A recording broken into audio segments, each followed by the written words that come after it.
మిర్యాలగూడ పట్టణంలోని శ్రీకృష్ణ దేవాలయం గీతా మందిర్లో జరుగుతున్న అధ్యయనోత్సవ ధనుర్మాస ఉత్సవాలు 2వ తేదీ గురువారం నాటితో 18వ రోజుకు చేరుకున్నాయి.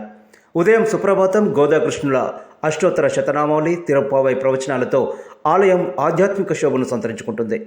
5వ తేదీ ఆదివారం ధనుర్మాస వ్రత మహోత్సవంలో భాగంగా గోదాదేవి అమ్మవారికి సారే కార్యక్రమాన్ని వైభవంగా నిర్వహించి తలపెట్టారు.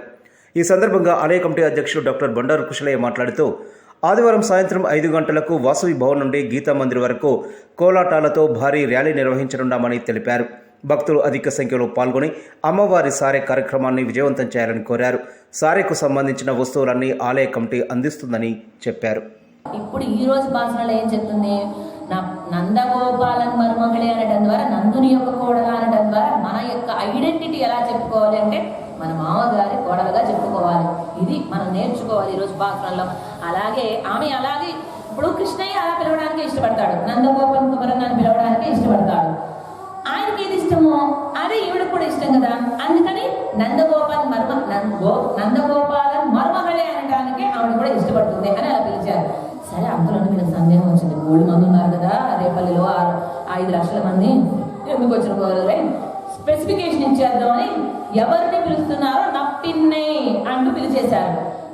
అలా ఇక్కడ ఏమని చూసాం, ఇప్పటి వరకు నప్పిన్నాయ్ వరకు చూసాం. నప్పిన్నై పిరాటి అంటే ఎవరో కూడా ఇంతకు ముందే మనం చూసేసుకున్నాం ఇంట్రొడక్షన్లోనే, అవతారికలోనే కదా. ఇక మళ్ళీ ఇక్కడ చెప్పుకోని అవసరం లేదు. ఇక అలాగే వందెంగం కోయి అழை తరహాన్ అంటూ పిలుస్తున్నారు.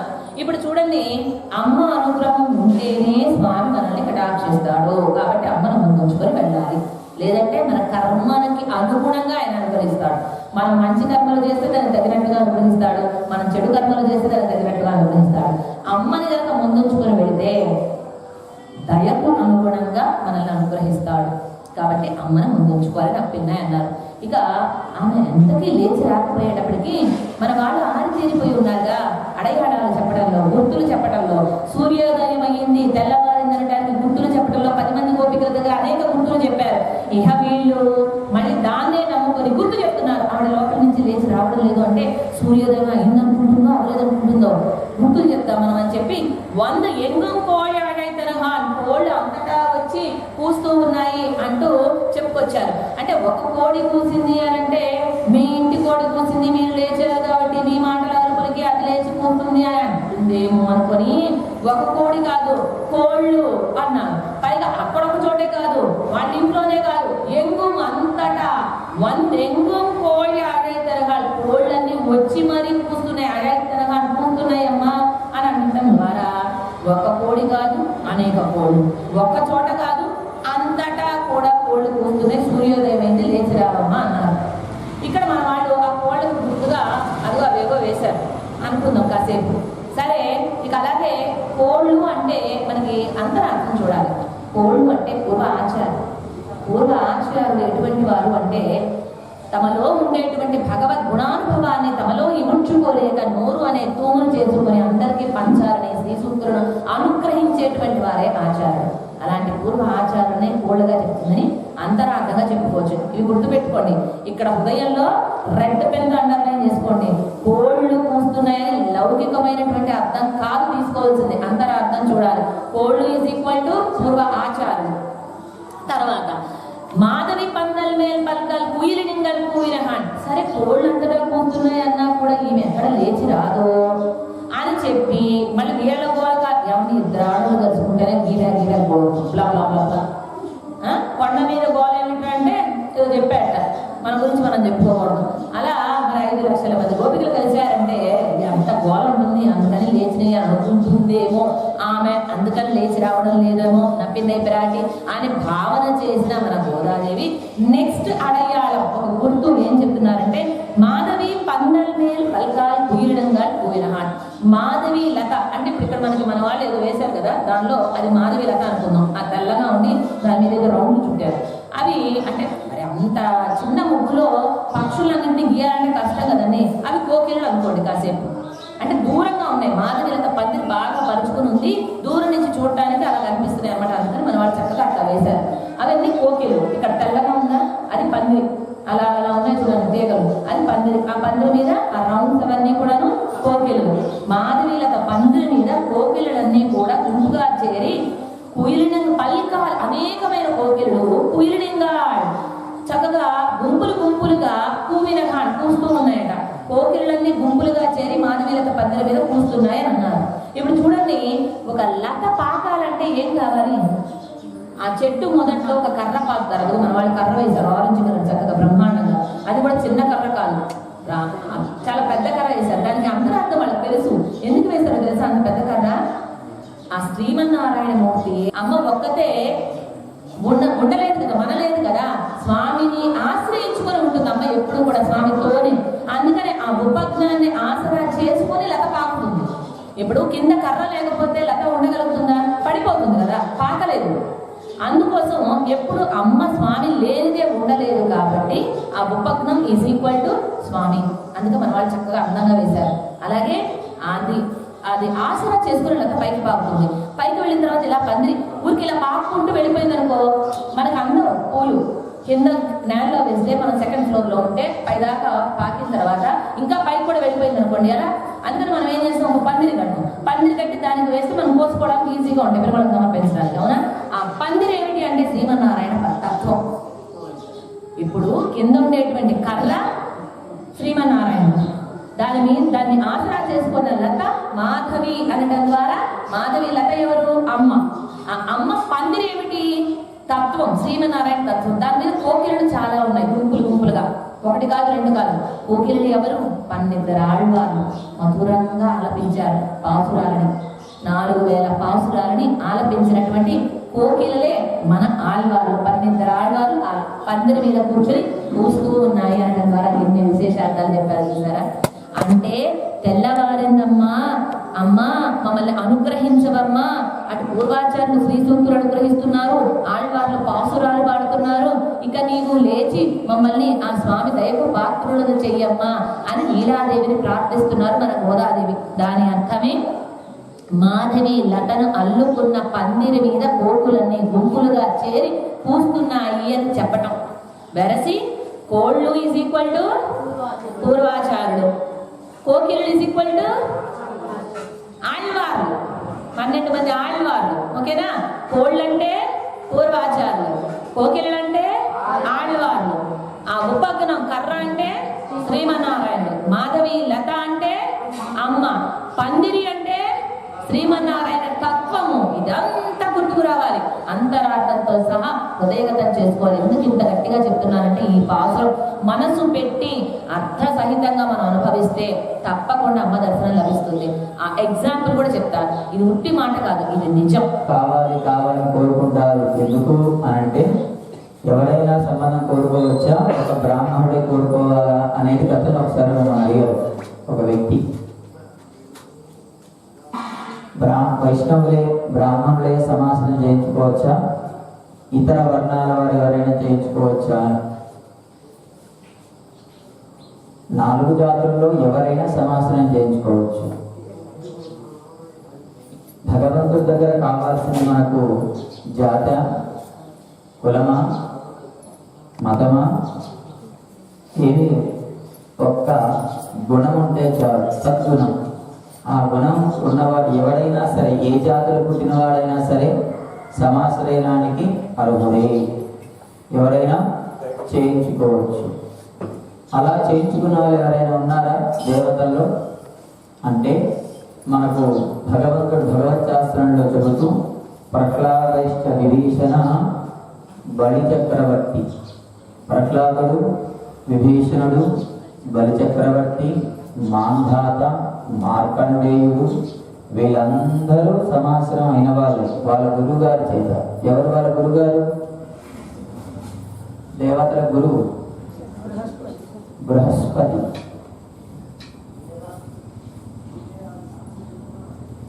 వీళ్ళందరూ సమాసం అయిన వాళ్ళే.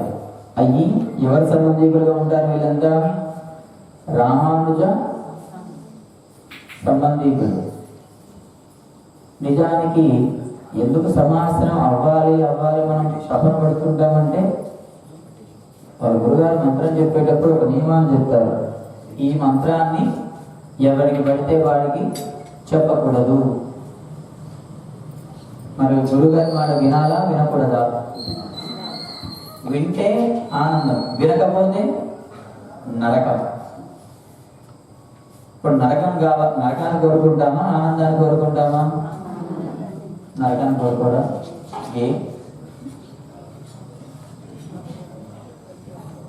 ఎందుకు కోరుకో? గురుగారు చెప్తారు, రామానుజ ఈ మంత్రాన్ని చాలా గోప్యంగా ఉంచాలి, ఎవరితో చెప్పకూడదు. భగవంతుడిని పొందాలి అన్నా, భగవంతుని స్థానాన్ని చేరుకోవాలన్నా ఉండవలసింది రామానుజ సంబంధమే.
కాలక్రమ గిరి